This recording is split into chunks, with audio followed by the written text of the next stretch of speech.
जिस भगवान ने हमें जिंदगी दिया, हमें बनाया, वो भगवान रहते कहाँ हैं? कहाँ रहते हैं? आप लोग से पूछिए भगवान कहाँ है तो क्या कहेंगे? मन के हमारे दिल में हैं? हमारे दिल में। जोर से बोलिए इधर पीछे। मन के अंदर हमारे मन के अंदर है ना अंदर। ये सब लोग मानते हैं, ये सब लोग मानते हैं कि हमारे अंदर भगवान है। पर देखिए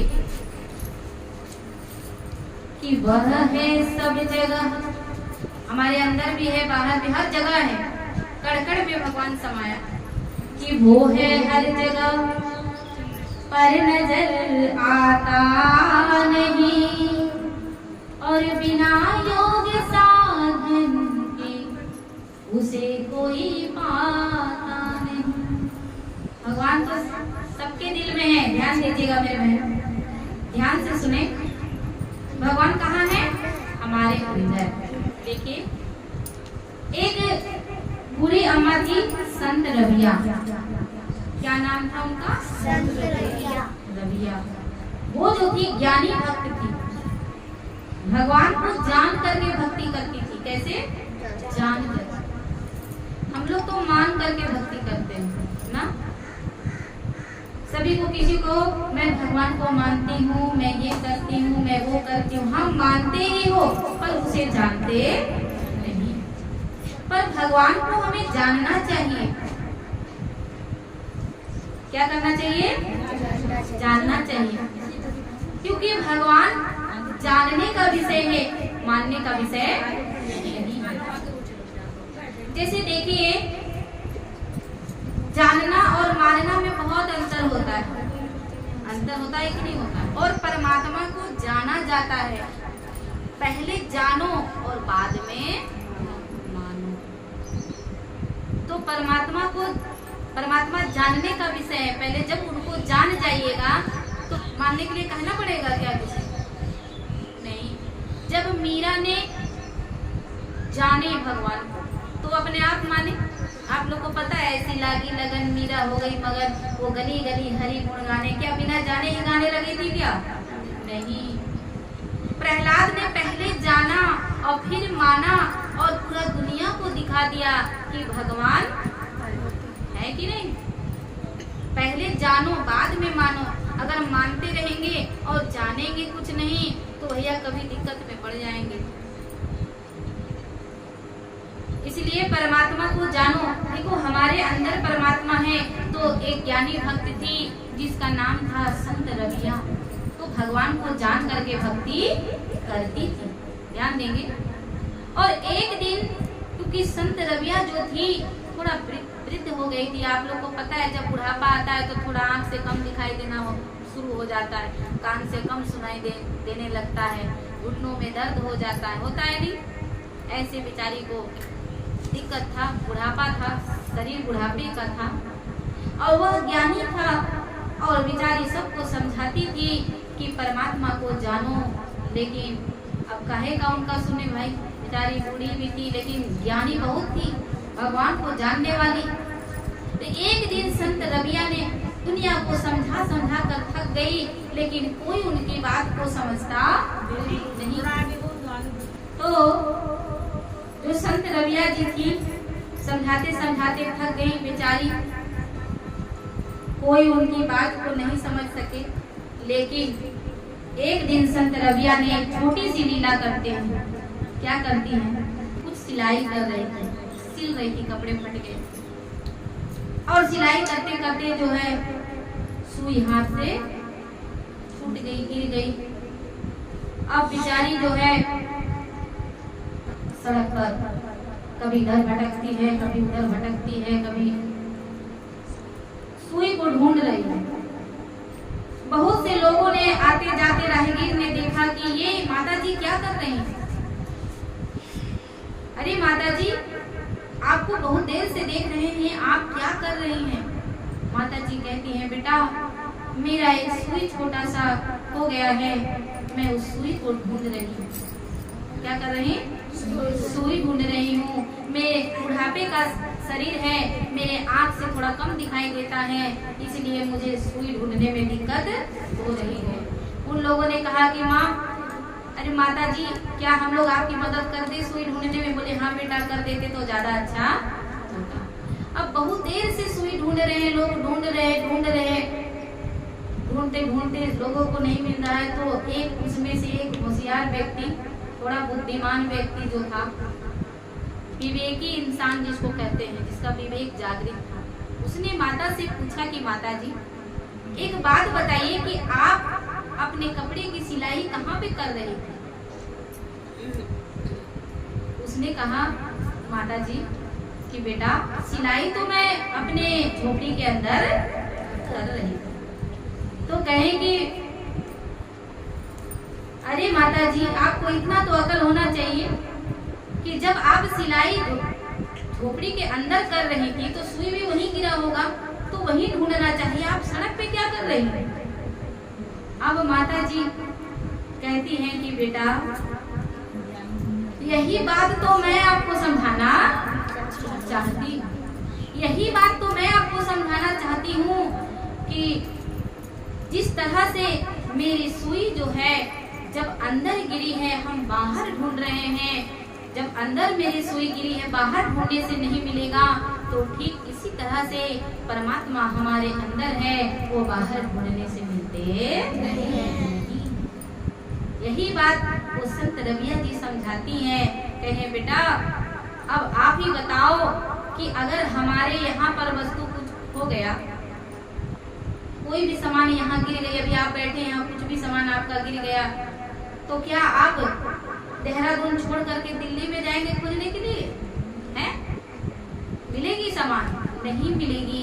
इसीलिए हमारे महापुरुष कहते हैं कि वस्तु कहीं ढूंढे, कहीं कहे विधि आवे हाथ, और कहे कबीर तब पाइया जब भेदी लीना साथ। ऐसे कोई विवेकशील रानी जब भेदी को साथ में रखिएगा, तभी जाकर के उसका पता हमको चलता है।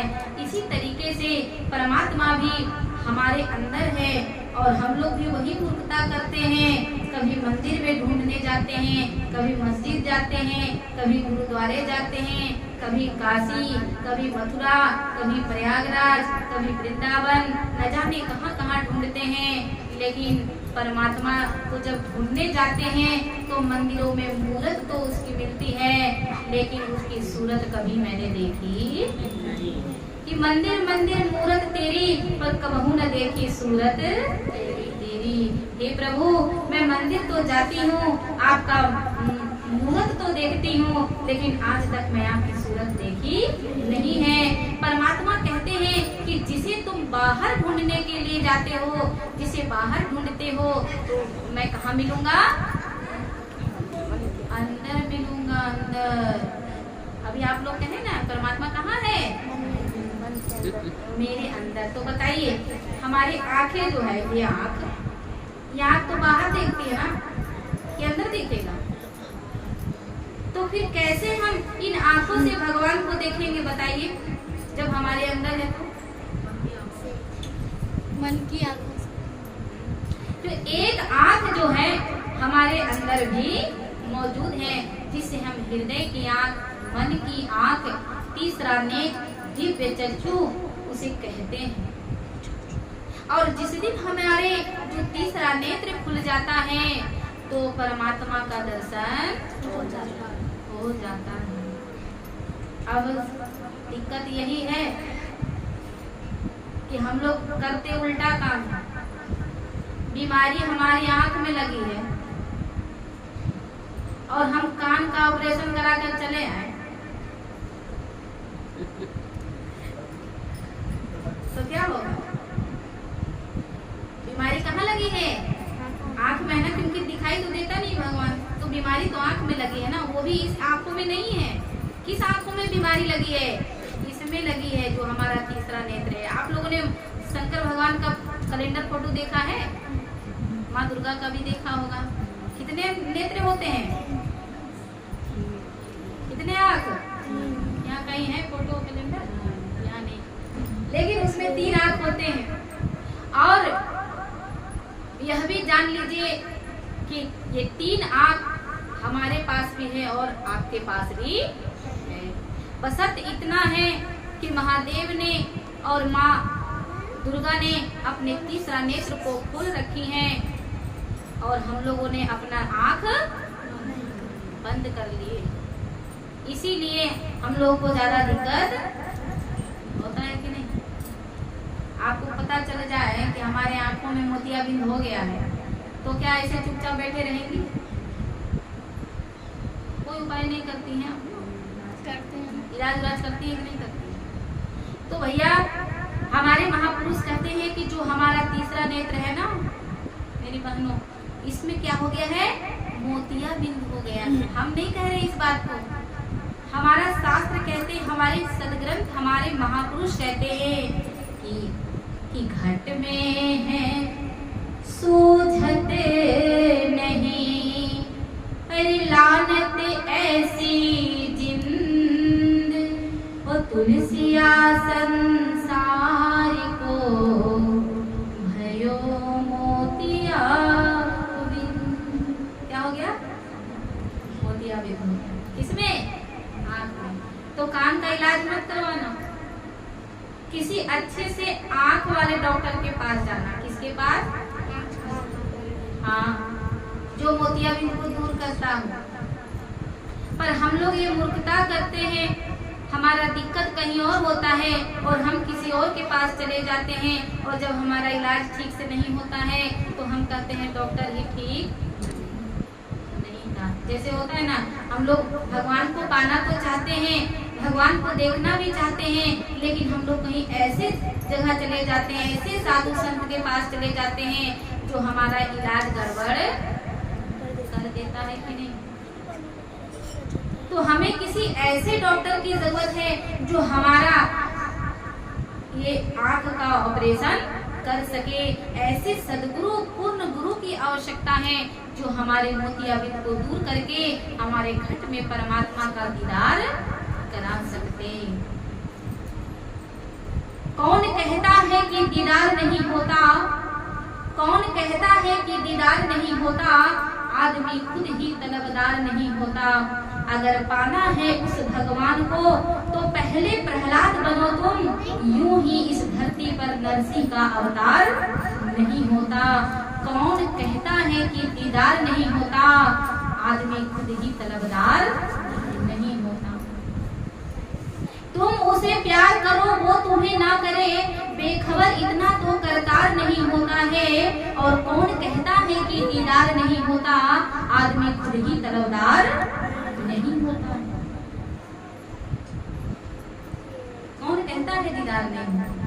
भगवान तो आज भी मिल जाएंगे आपको, अभी मिलेंगे, लेकिन उसके लिए क्या चाहिए? बता दो क्या चाहिए? मन किया। अरे आपके पास आँख तो है ही ऑलरेडी, तो आप क्यों नहीं देख लिए? क्यों नहीं मिल गए भगवान?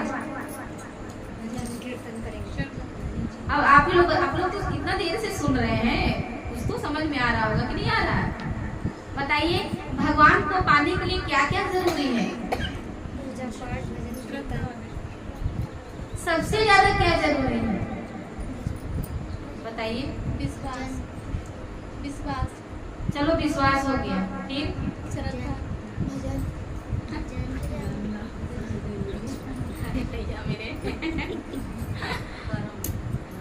अरे विश्वास तो है ही, विश्वास के बिना तो वो मिलेगी नहीं। आपने भजन अभी सुना नहीं कि मोहन प्रेम बिना नहीं मिलता, चाहे लाख करो उपाय।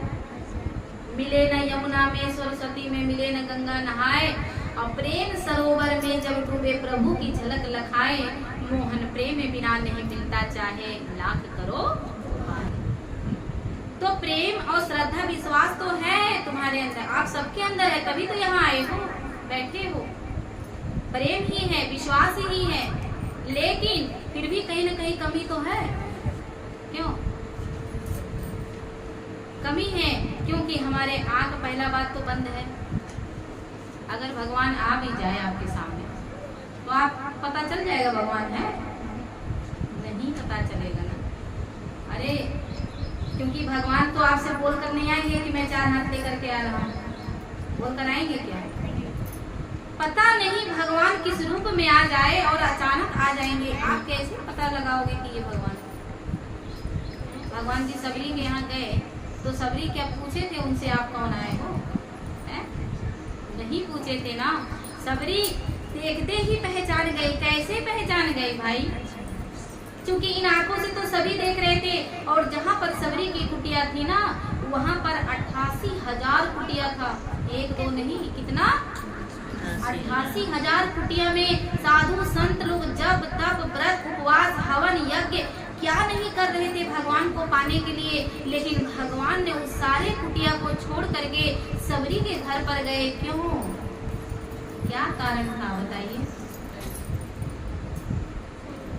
सबरी ने पहचान भी किया, वहीं से तो गए गुजर करके, इतने रास्ते इतने घर को छोड़कर गए भगवान जी, क्या किसी ने पहचान किया ये कौन है? सब तो गए, अरे भगवान होते तो क्या ऐसे जंगल में भटकते रहते, क्या ऐसे मारा मारा फिरते, हम लोग रहते तो यही कहते हैं भगवान तो कुछ भी लीला कर सकते हैं भाई। पर सबसे बड़ी दिक्कत यह है कि अगर हमारे पास भगवान आ भी जाए किसी रूप में, तो हम कैसे पहचान करें कि ये भगवान है? वो पहचानने की कसौटी कौन देते हैं? सदगुरु देते हैं, पूर्ण गुरु देते हैं। जैसे सबरी को दिए थे उनके गुरु मतंग ऋषि ने, इसीलिए वो उनके पास जब भगवान जी आते हैं तो उन्हें पहचानने में देर नहीं होती है। वही पहचान की कसौटी उन मीरा के गुरु रैदास ने उनको दिया था। इसलिए मीरा के सामने भगवान नाग के रूप में जाते हैं तो मीरा को पहचानने में देर नहीं होती। आप लोग को इतना तो पता था। मीरा के पास क्या कर गए थे भगवान जी? आए जब काले नाग, बोले धन्य मेरे भाग, प्रभु आए काले नाग के निवास में।